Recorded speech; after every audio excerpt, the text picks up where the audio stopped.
Hi everybody, give me a second till I add our guest.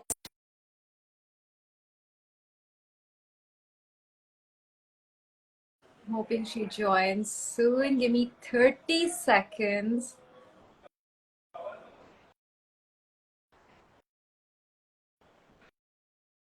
30 seconds, 25.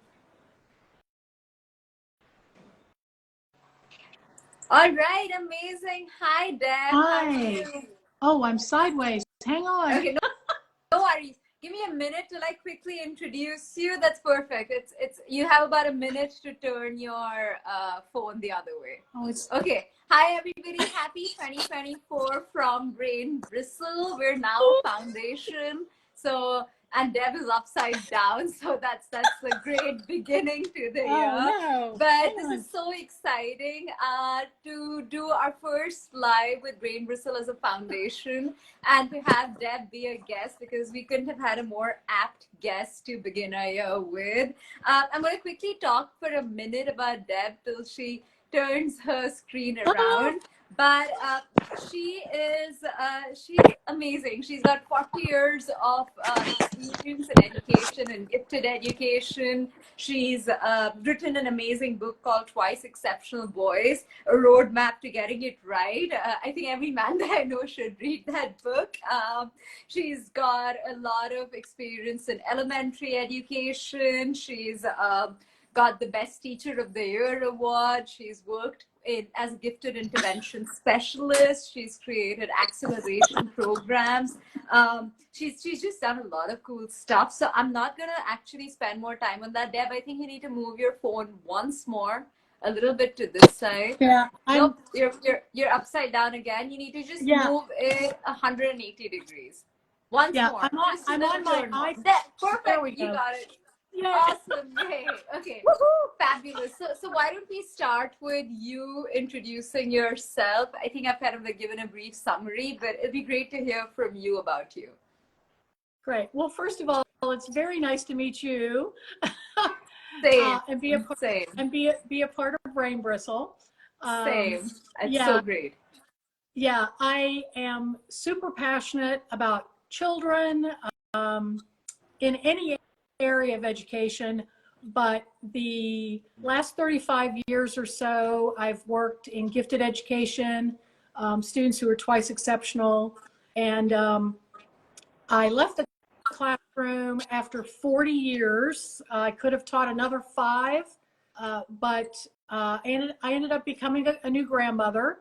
So I Congratulations. spent some time with my grandbaby. But I started my company, Smart Strategies, and I still work with families and schools, helping provide proper identification and services for neurodiverse children who are in the schools. Because I'll get into it a little further in the podcast, but many of the students I've worked with went unidentified for long periods of time. And so I try to help schools now understand that these children are there, but you have to know how to find them. Yes. You know, it's like finding a needle in a haystack, so to speak. Yeah. But Yeah. there are ways to find them. So I still enjoy what I do. I just am not in the classroom anymore. But I have tons of experience working with kids, parents, and regular ed teachers. I can see that. I mean, you've got 40 years of experience working as a gifted intervention Yeah. specialist, elementary education teacher. You've created programs. So honestly, I mean, I know a lot of people who are going to listen to this will learn, but this is also like the next 45 minutes of me just learning and taking notes because I spend my day as a teacher and this is just amazing. Great. So thank you so much for being here. Okay, so let's kind of get into the conversation because I feel like it'll help us understand everything a lot better when we chat some more. So, Right. so Deb, for the last 20 years, I've been very perplexed by the definition of giftedness. What does giftedness really mean, especially in today's world where we're living in an information boom? I understand that 100 years ago we didn't have this luxury, but today we do. Right. So what does giftedness really mean? And what does it really mean in the space of autism to say that somebody is gifted? Right. That's a great question. And that's something that I always educated regular ed teachers about, because the myth that your high achievers are your gifted kids is not necessarily the case. And more often than not, that is not who you're looking for. Yeah. The straight A students, I mean, there are many gifted kids who are straight A kids, but that's really not necessarily what I've observed. So I hope your audience is okay with this, and you are as well. But I have some notes because there's so much information. No. And if we get to talking, our 45 minutes will go like this. No, I love that. I forgot to talk. I want this to be as informative as possible. So right. all And you. Right. And this information comes right from my book on Twice Exceptional Boys. I spent a little bit of a chapter talking about what giftedness is, what neurodiversity is, and so forth. So there is no universal definition of giftedness. And in the United States, that is certainly true. All 50 states in the United States have definitions of their own of giftedness, and then the school districts within that state follow that definition. So if a kid moves from one state to another and they're serviced in one state being gifted and they move to another state, they may not qualify for services based on the definition that that state holds. So that's a problem that support gifted ed are trying to get, the United States through NAGC, the National Association of Gifted Children, to have one kind of broad definition. And so they've come up with, children who are gifted are defined as those who demonstrate an advanced ability or potential in one or more specific areas when compared to others of the same age, experience, or environment. Got it. These gifted individuals excel in their ability to think, reason, judge, making it necessary for them to receive special education services and support to be able to fully develop their potential and talents. Mm-hmm. So what that means is we aren't looking for the kid necessarily who makes straight A's in math or is super smart in science. We're looking for kids through basically questioning in the class. You start finding that, oh, you know what, that student over there has amazing reasoning ability or can think really deeply about this question I just asked. They may not have the best grades, but that's kind of a flag that you have a really smart kid there. And you probably need to be paying more attention to, maybe they've got some gifts and talents that we've overlooked. The NAGC in the United States does identify giftedness as their term measures students and children who give evidence of high achievement capability in areas such as intelligence, creative, artistic, leadership capacity, and then specific academic fields. And then we know that these students need services or activities not ordinarily provided in the regular classroom. And I'll kind of go into those in a little bit.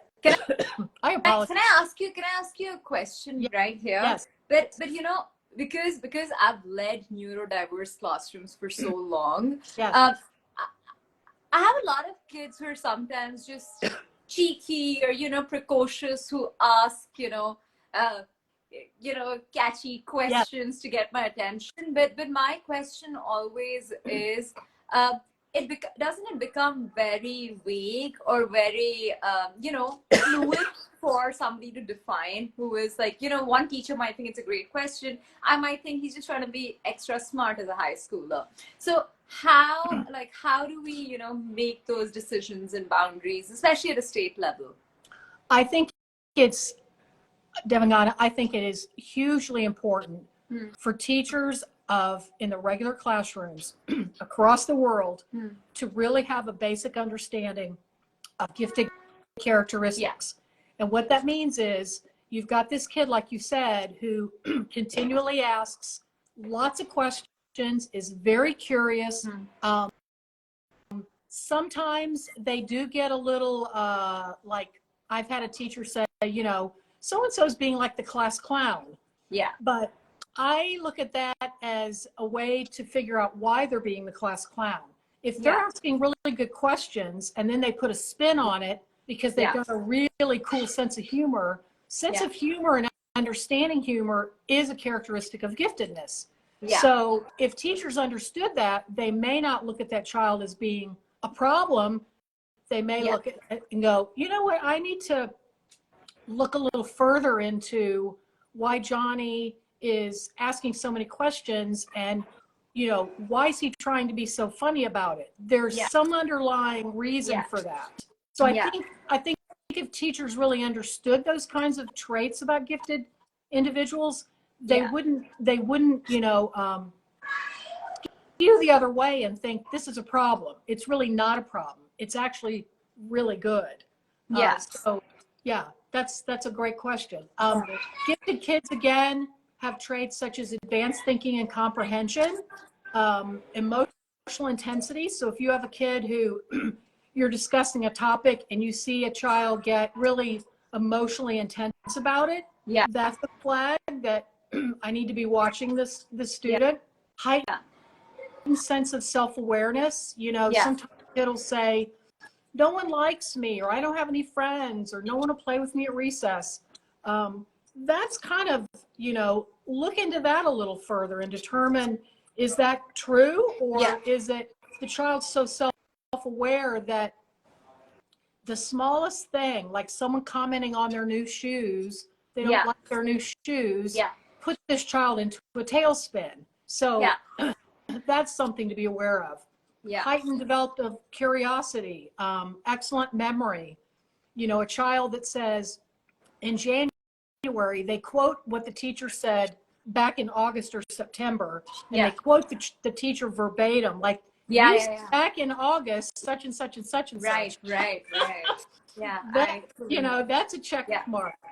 You know, so depending on the context and definitions, you know, and what areas of giftedness the child may, I apologize, I'm getting over a cold. So talking, you know, is that, so I apologize. It's important to understand the different definitions and the appropriate guidance and support needed, especially for the social emotional development. So we'll get into that a little bit more as we're talking about twice exceptionality, but it's the one thing I really want to make clear is in the United States, school districts that try to identify students with a test score are doing it in service to that child, because one test score does not identify a child. And I've worked in some districts where that practice was done, and I fought against it quite heavily, quite strongly. I think it's really important, again, you have to have a really big picture of the whole child, whether they're gifted, twice exceptional. You have to understand you're collecting not only test data, but parent information. I can listen to a parent, Donna, tell me anecdotal stories about a child when they were 3. And I almost can tell that the child is really a high potential kid. Point in case, I had a parent come to me, her child was entering kindergarten. She wanted the child to skip kindergarten and go into first grade. And she was talking with me, and I said, tell me more about your daughter, you know, at 2 and 3. She said, the grandmother gave the child at Christmas a book of animals, a really thick book of animals from around the world. And it was kind of categorized by alphabet. The little girl went and got sticky notes from her mom, different colored stickies, and started putting them in the book. And her mom's like, why are you putting the sticky notes in the book? And that one question opened up a floodgate of, we have a really smart kid here. The daughter started to explain to her mother that I'm organizing the animals by continents that they live on. At 3. Now, Yeah. Wow. Was she in the spectrum of autism? No, she just I was a don't know. gifted kid. I had not started working with her yet. Yeah. But to hear that story at 3, and then she started at kindergarten at 5, after, again, gathering lots of information, not just a test score, the child was accelerated, skipped kindergarten, and went into 1st grade. But those anecdotal stories from parents are important as the whole picture of the child, you know, to bring to a team who's making those important decisions about whether the child's going to have different curriculum or acceleration, those types of things. So that's giftedness. And now we can get into the autism space, which is really about twice exceptionality. And I've worked with many 2E students who were on the spectrum as well as gifted. So again, giftedness, you're born gifted. It doesn't just, like, I've had teachers go, well, I think they're gifted now. Well, they've always been gifted. It's not just by 5th grade it showed up. What happened usually is they finally got teachers who were asking high-level questions in the classroom, providing rigorous curriculum, and that kid finally went, boom, here I am. And prior to that, they weren't being challenged. If they were an introvert, they never spoke up. If they were an extrovert, they caused trouble in the classroom because they were bored or not feeling challenged.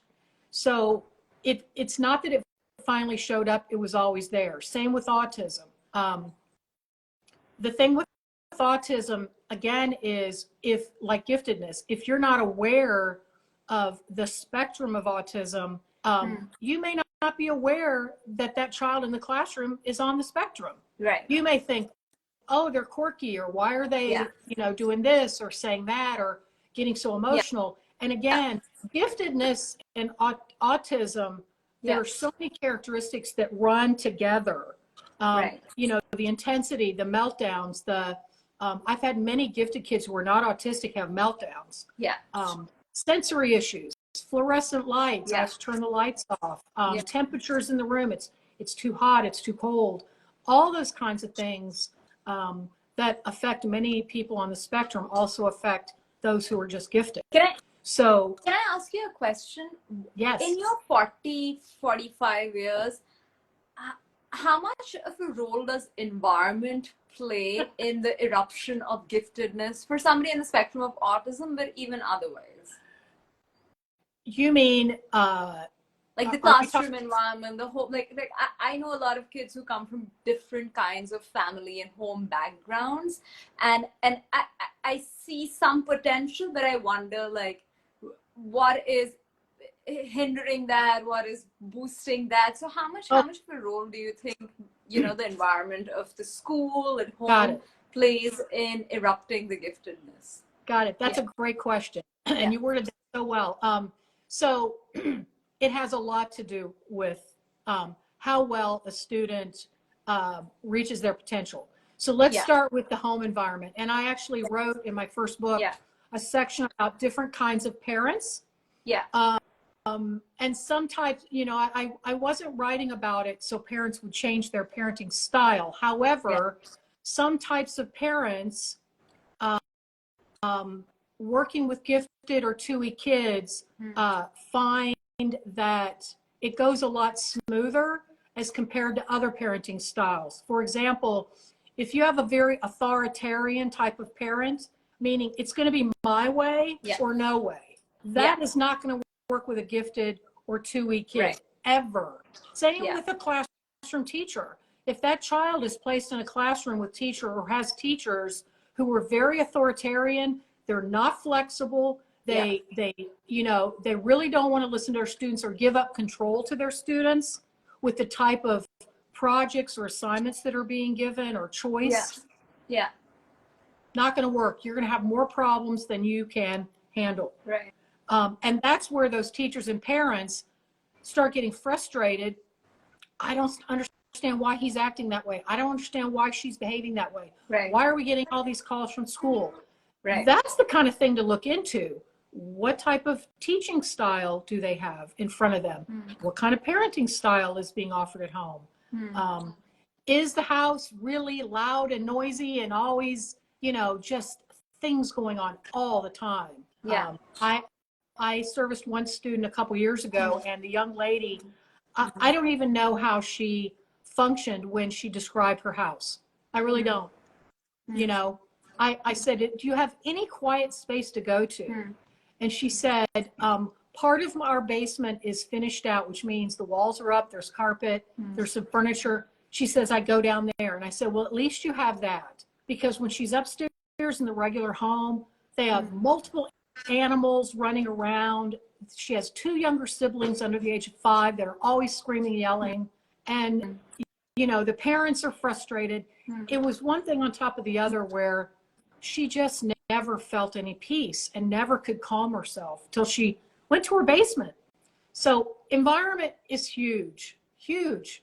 Yeah. And I always, even though parents don't want to ask for a particular type of teacher, they feel like, if they go to a principal or an administrator and say, my child would do better with this type of teacher, I always encourage that. Yeah. I mean, don't we want the best doctors for our kids? Yeah. We want the best teachers too. Yeah. Teachers who are open and flexible and understand those types of children. Right. And some do a better job than others. Right. And a year is a terrible thing to waste. You do not want to put a child in a classroom. And I've written about this as well, where the child was placed with a teacher and the entire year that poor child suffered. They truly suffered. They survived instead of thrived, is what I say. They really were just basically surviving. And so can I ask? So I've read the book, the drama of the gifted child. I've read a lot of books about being like people who've been autistic savants. I've had kids who've been very gifted in classrooms, especially in inclusive classrooms, and sometimes it's easier for me to get them to follow what is going on in the classroom rather than get it's easy for me to work on an inclusive classroom than cater to the needs of a gifted child. And sometimes I feel like, am I doing wrong by the child? But I think that's where I think a lot of schools and teachers struggle, because I've had kids who've been done very quickly, who just give up too quickly, who say, this is so boring, this is so easy, I don't want to do this, I don't want to be here. They go home and say, we're not being challenged enough. And as a teacher, it's really, really hard to manage a gifted child in the classroom. Yes. So, and I've created, all kinds of programs, like a coding program for them and other things for them. But I don't know if they should be sitting outside and doing that, or should they be just focusing on what's going on in class? And Another great question. Yeah. That's a big passion of mine, where the high potential kid in the classroom, the majority of gifted kids already know 80% of what's being taught before they ever enter that grade level. So let's say you have a 3rd grader, 8 years old, coming into school. They more than likely already know 80% of what's going to be taught. So it's real important for the classroom teacher to be proactive. In other words, they have to have in their mind that I'm eventually, if not every year, going to get a smart kid. So how am I prepared to work with that smart kid? And there's probably 2 of them. Sometimes there's a little cluster group. I was a big advocate of cluster grouping those gifted kids in one classroom, so we really could work with what are those kids going to do while the average kids are working, lock and step through the curriculum. So coding is fine. I wouldn't want to put them out in the hall. I would want to have a classroom environment where, this area of the room has these kinds of things set up for students that maybe today, and it may not be every day, Devangana, it may be just today I'm teaching multiplication times tables. You two students have mastered these. Yeah. So you're going to go and work on advanced multiplication. You're going to go a step up. It's like They're called tiered assignments. So they're still working on the same skill at a different level. Yeah. And a lot of times when you talk to those two kids or even that one kid, you say, you know, I'm going to come over and check on you once the rest of the kids are working. So they know that they're not kind of being shoved over like an outlier. You don't want them to feel like I'm so different from everyone, because what's going to happen with that is those smart kids are going to start dumbing themselves down because they don't want to be separated from the rest of the group. They want to be part of the class. So you as a teacher have to be real careful. Like if you're going to go code, you're going to go work on advanced math, you're going to go work on these writing prompts because you have advanced writing talent, whatever it is, you have to be prepared for those and have assignments ready for them. You know. Can I ask you another question related to that? So we've always had discussions around, and across multiple countries and schools have seen that if you've got a kid who's doing advanced math and advanced literacy, why is he in 4th grade? Should he not be moved to 5th grade? Or should he not spend some time in a higher grade? And my question about gifted kids or autistic kids who, you know, might be academically functioning at a certain level, but socially, emotionally functioning at a different level. Right. My question is, should they not be emotionally at the same level, socially, emotionally at the same level as their peers, and therefore academics should be catered to that rather than move them too high up or too low down or too separate in their own little bubble of whatever they're doing. Right. I am so excited to be here today. Your questions are spot on. Yay, I'm so happy. I can tell you've been in this field a long time. I have. So honestly, I don't know who's going to listen to this, but this is for me to get take notes and go put that. This is awesome. Tomorrow. So I am an advocate of acceleration, either subject acceleration or whole grade acceleration. In my career, I have gone to bat for many students to be either subject accelerated or whole grade accelerated.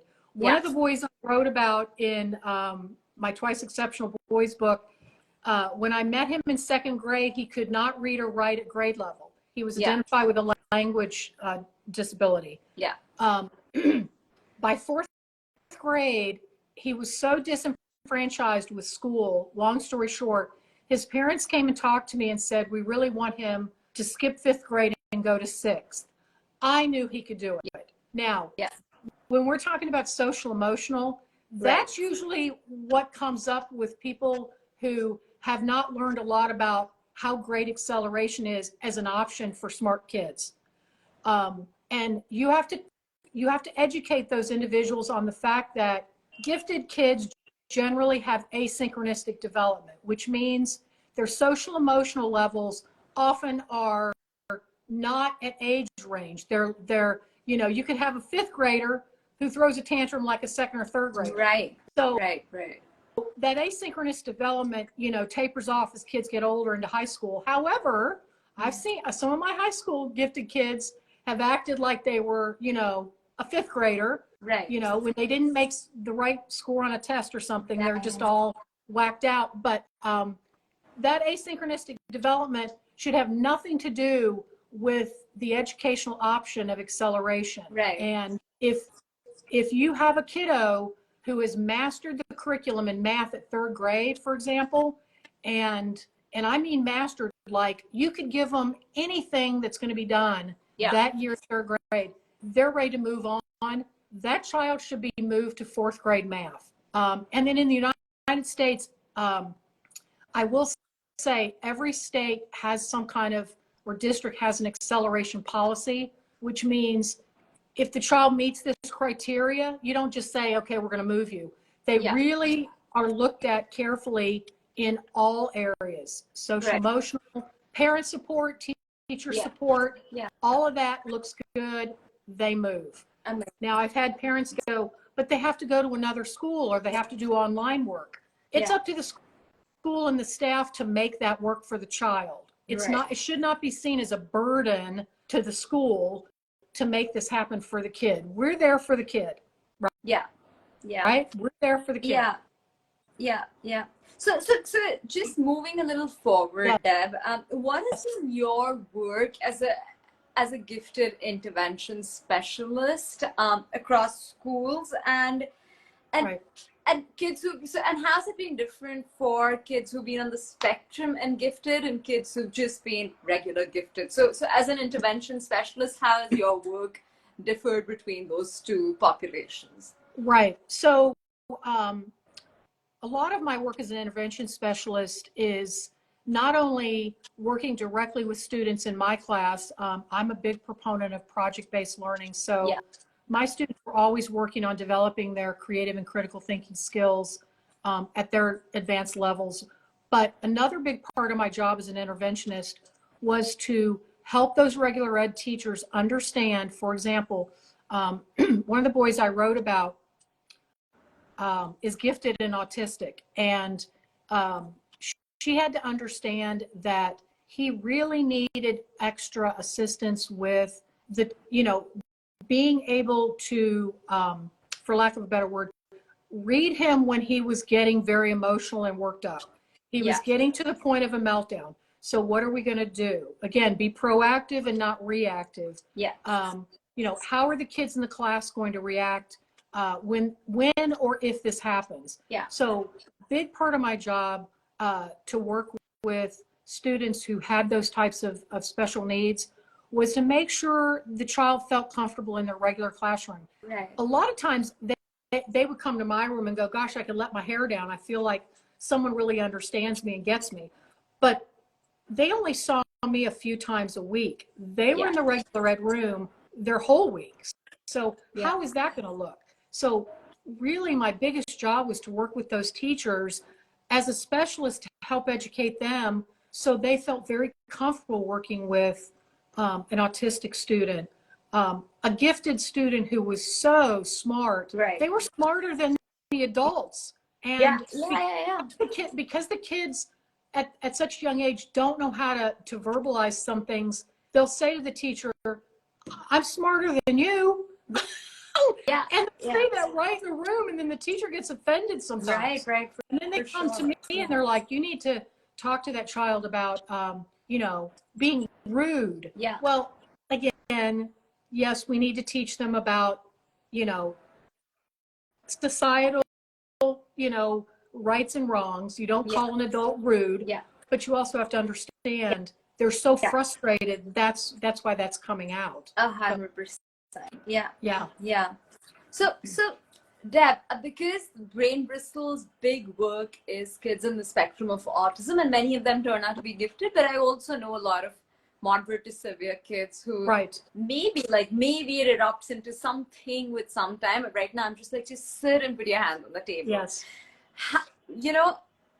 What factors do you think determine that a child on the spectrum of autism might, with intervention, with a lot of education, with a lot of support and therapies and all of that, turn into, being independent and gifted in some way?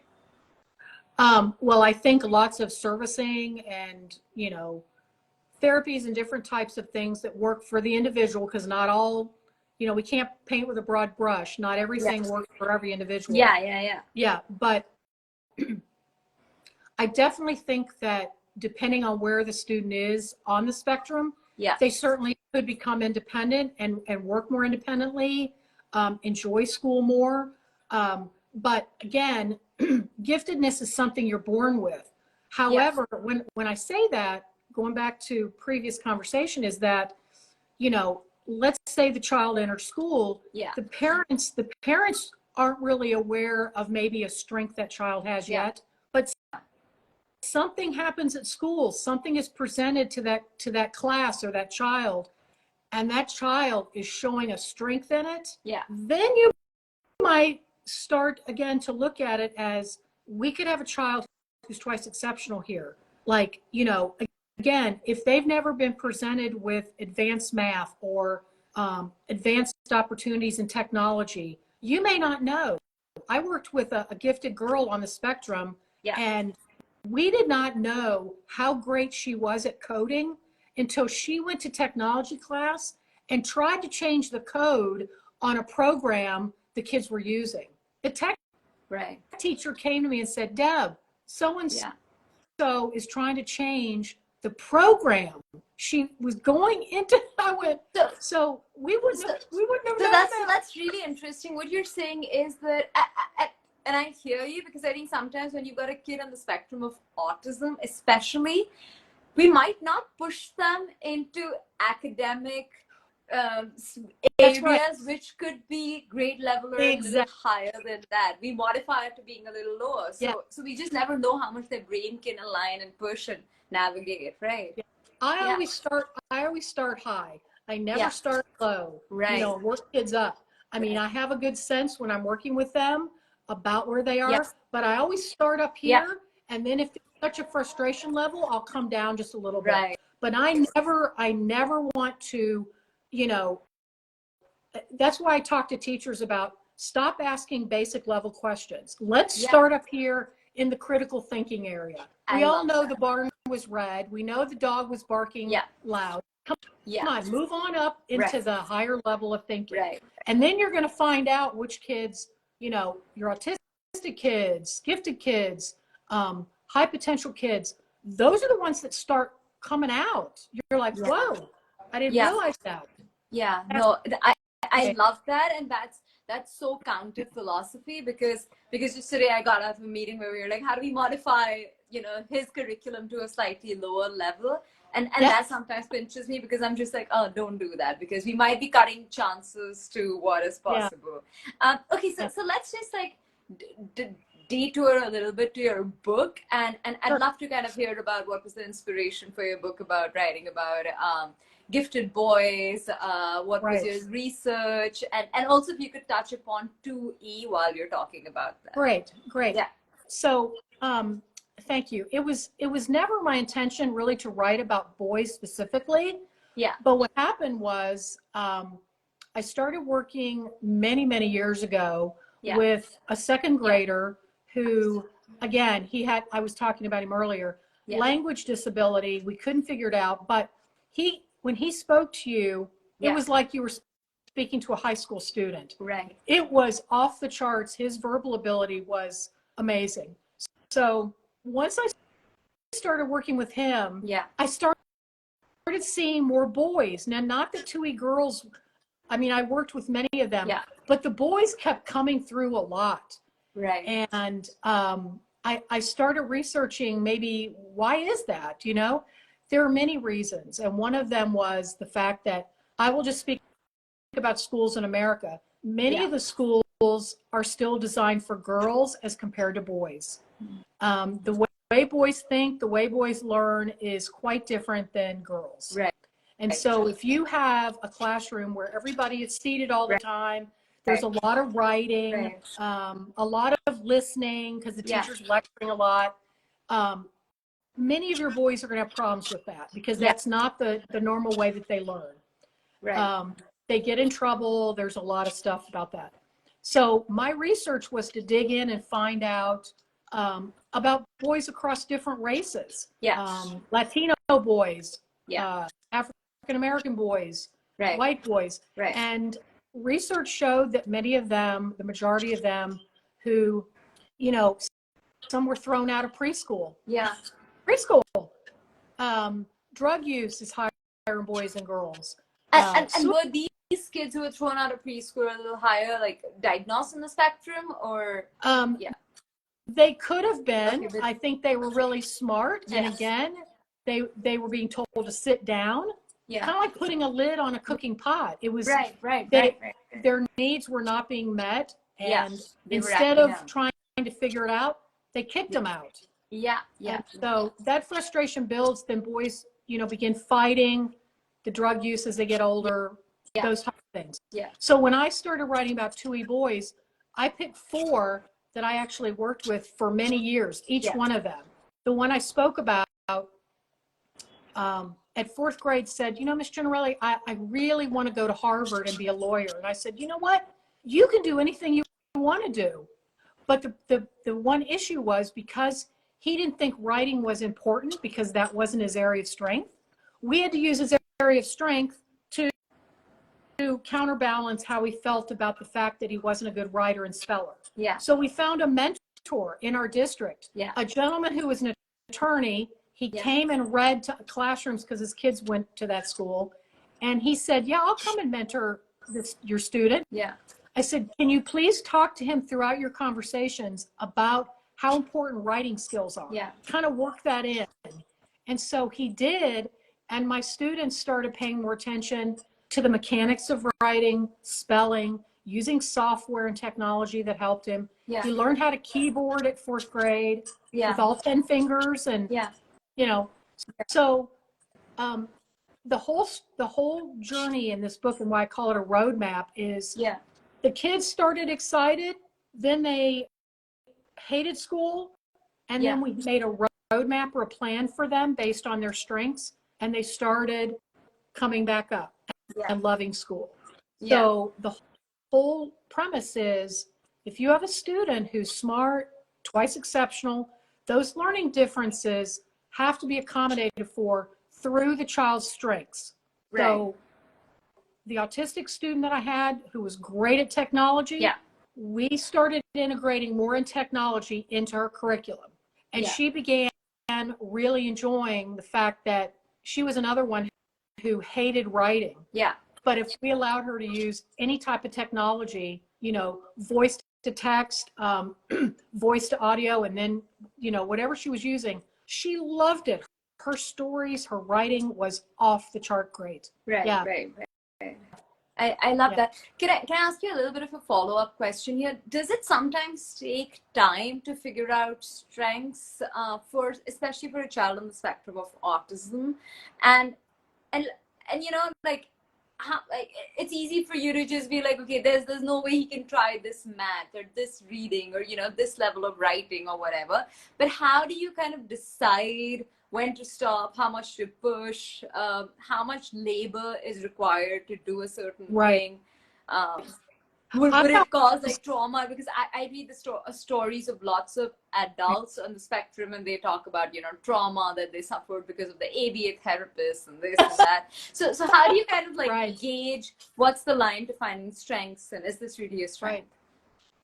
Well, I get to know the student very well. And what I mean by that is, curriculum wise, I do a lot of pre-testing, which means just little short snippets of, you know, reading. And I'm not using ability testing. I'm just talking about using the grade level curriculum, taking little snippets and seeing how they're doing. Same with math and all the other areas. And then, you know, if there's an area where they seem to, you know what, I think they got this, let's go just a little higher. You'll find out, you know, it's kind of like the fairy tale, the Three Bears. Too easy.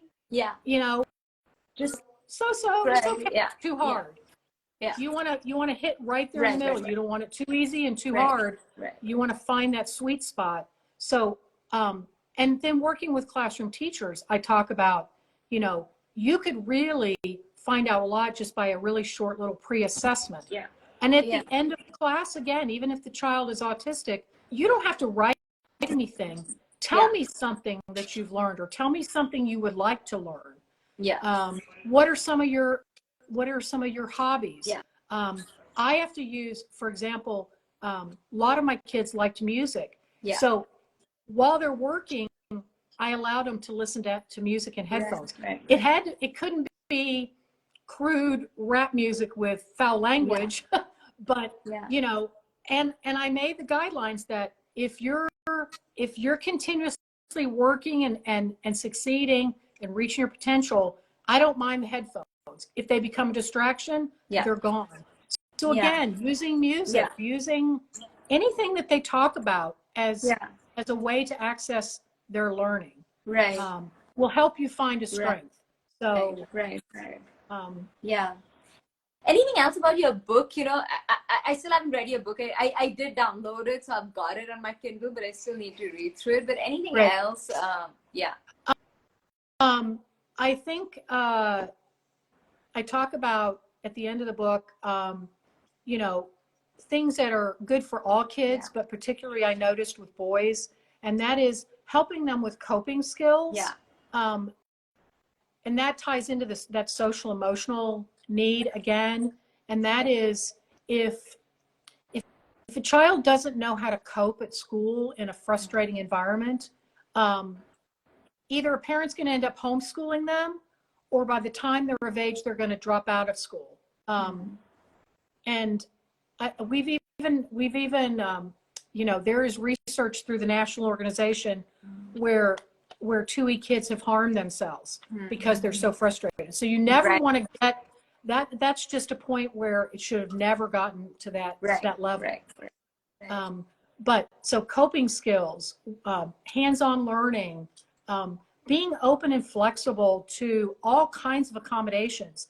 And I guess the one thing I just want to make clear, and I've written about this in journal articles, is fair does not mean equal. And I've heard other specialists say this as well. And what that means is there are so many individuals that have not walked in a 2E person's shoes.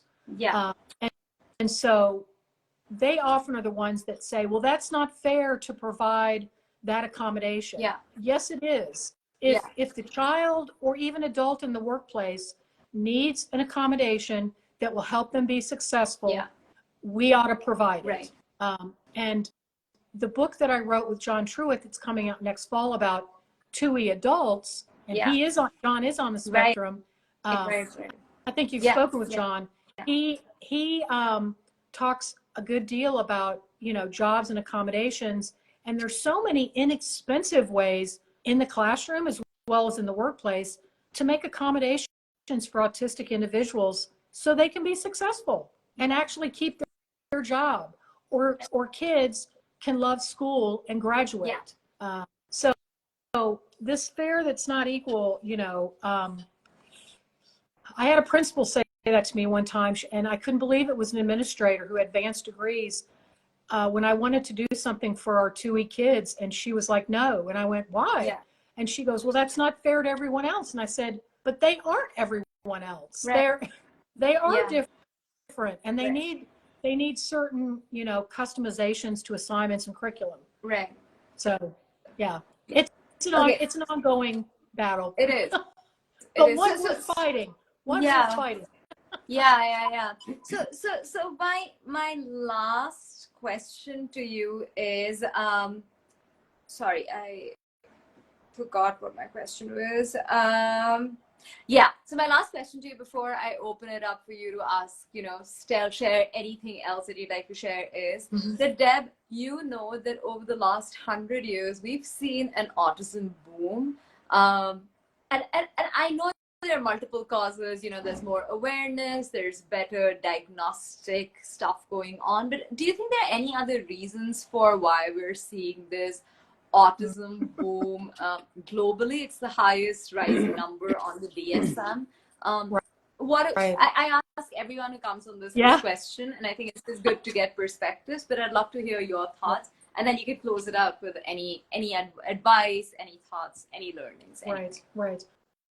Well, that question is a slippery slope because, and John and I addressed that in our book.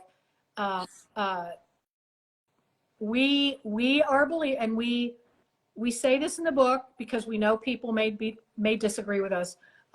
We are not of the mindset that vaccines cause autism. Some individuals may, and that's fine, but we are not. We do talk more about environment. We do talk more about identification, as you mentioned. Awareness. John wasn't diagnosed till he was 45 because he was having marital issues, and a counselor said, "You know what, John, I think you're on the spectrum." And that just lit up a light bulb. Like, whoa, that explains a lot. So he was identified, but when he was growing up as a kid, that was not even a blip on the radar, being autistic, or gifted for that matter. Everybody did the same thing in the classroom. If you acted differently, as John says, he was called quirky, different, those kinds of things. But why are the numbers going up? That is still, for me, an open-ended question. Yeah.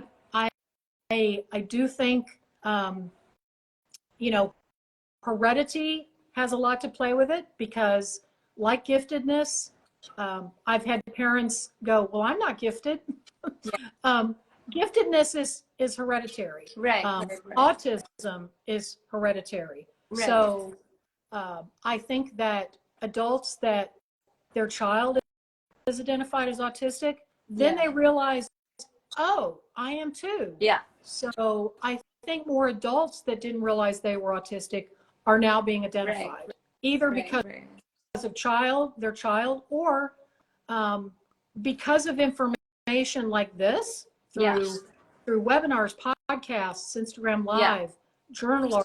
People are seeking information, and then going and seeing, you know, there are a lot of online quizzes too. You know, a lot of people want to self-diagnose. That can be a slippery slope too, because it's kind of like, I had a friend who read this list of symptoms and she goes, oh, I think I have that illness. So I said, be careful of that. You know, you need to talk with a licensed professional before you diagnose yourself. So environment, more information, more adults realizing that they're autistic and being identified.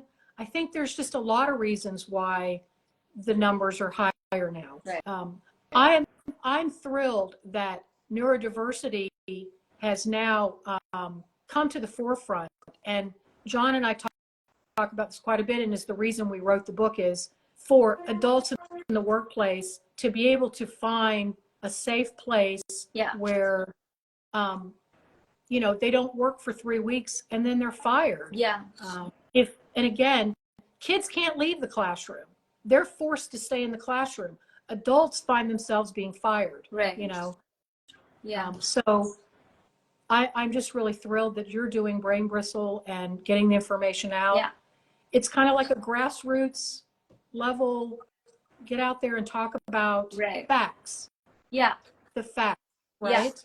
Not just opinions. I mean, in India, there's just, we're still just grasping the word autism. So all of this is just so helpful and so great. So thank you so much. You're very welcome. The thing about, you know, when you hear the word autism, we've got to do away with the fact that, and I'm quoting John Truitt, it is not bad, it is good. It's just a different way of thinking. So to think, oh, my child has autism, is a death sentence. It is not. So, and maybe again, initially it might feel like it, but I think slowly it all eases out and, you know, irons out. Right. Same with giftedness. I had 2 parents actually, when I interviewed them for my first book, they said, you know, there were times where I wish my kid was not gifted. And that really, you know, was kind of a dagger to my heart.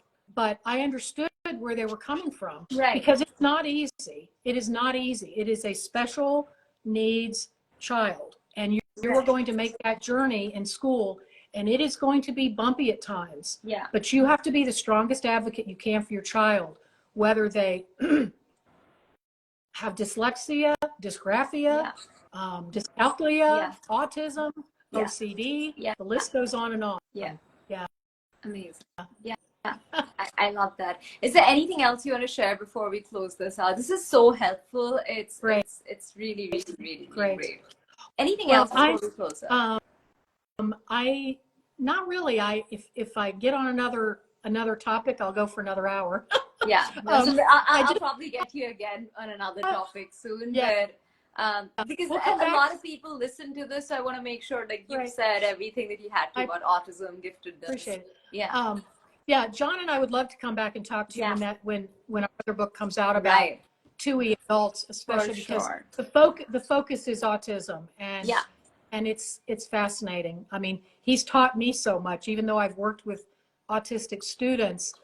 He has been my teacher for sure. I've learned so much from him writing that book.